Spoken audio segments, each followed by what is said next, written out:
He actually trained his first hire to be an operations manager, someone to handle the non-creative stuff, compiling analytics reports for sponsors, managing the sheer volume of uploads. You mentioned 3,500 uploads total. Yeah, 3,500 across all platforms.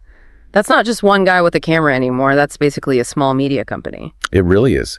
And if you look at how creative businesses scale, that's often the path.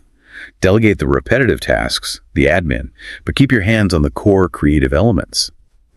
Nadir, according to the sources, still does the scripting and the main editing himself. That protects his unique voice.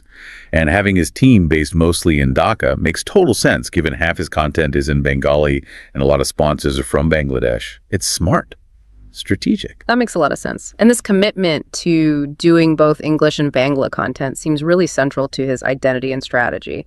He finds it personally fulfilling, but it's also smart business, reaching diverse audiences. He made an interesting point, though. While he grew up in Bangladesh, he feels he expresses himself better in English for what he called sophisticated things.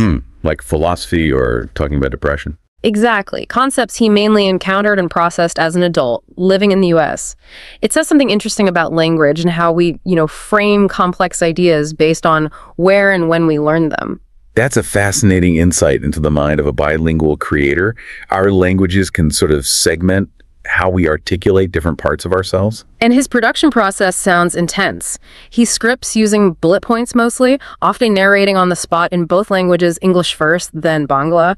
But for really key moments like intros, he'll write it all out in both languages and rehearse it. He wants it to look off the cuff, spontaneous, but achieving that takes a ton of prep work. It's that classic making it look easy scenario, the effort behind the perceived effortlessness. Totally. And his content strategy is incredibly detailed. He really hammers home the importance of finding a niche. Being a Bangladeshi travel creator was his starting point.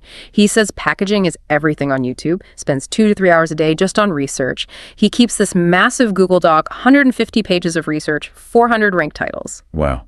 That's serious dedication to optimization. Isn't it? And he uses different titles, different narratives for his English versus his Bangla audiences because they respond differently. He mentioned a specific video about East Timor where he had to tailor the story completely differently for each market. That level of detail, the constant research, testing titles, that's what really separates the casual hobbyist from someone building a proper media business. It's not just about the filming, it's understanding audience psychology. Right. And interestingly, even though he won TikTok Creator of the Year, a short-form platform, he says he still prioritizes long-form content. He feels he tells stories better in that 20 to 40-minute range.